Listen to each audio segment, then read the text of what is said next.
So the idea of performance um, gives a sense of control or consciousness, desire, type of free will, right? Um, we are we might be acting, but we know we're acting. We know we're acting for an audience. We know why we're doing it, and we usually distinguish our performance from our true self. When Butler is talking about the idea of performativity in terms of identity, she's saying we're always performing.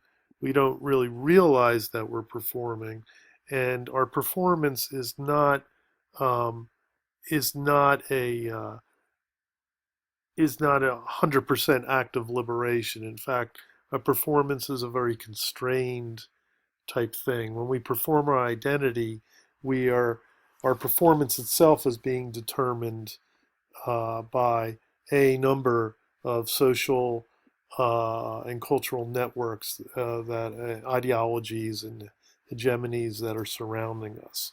So performativity is not a she's not talking about you know, it is a liberating act on the one hand, but it's not the liberating act that we're sort of used to understanding with the idea of the word. Okay, so it's a very constrained thing.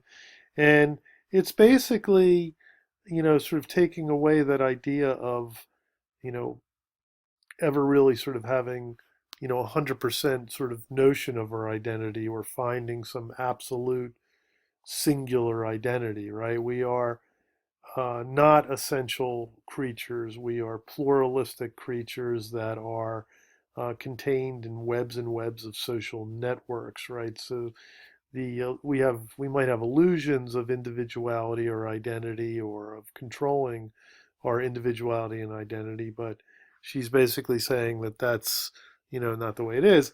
Now this can come across as a type of negative idea, but she doesn't really see it that way. She just wants to to be clear that there are constraints on what we can do, how we can express ourselves. Okay. So a very good section here on performativity. Um, and then she goes into to the last part here, I believe. Yeah. So the last part here, what I've identified here, yeah, is this part here, right? So let me just talk about that and wrap things up in the next episode.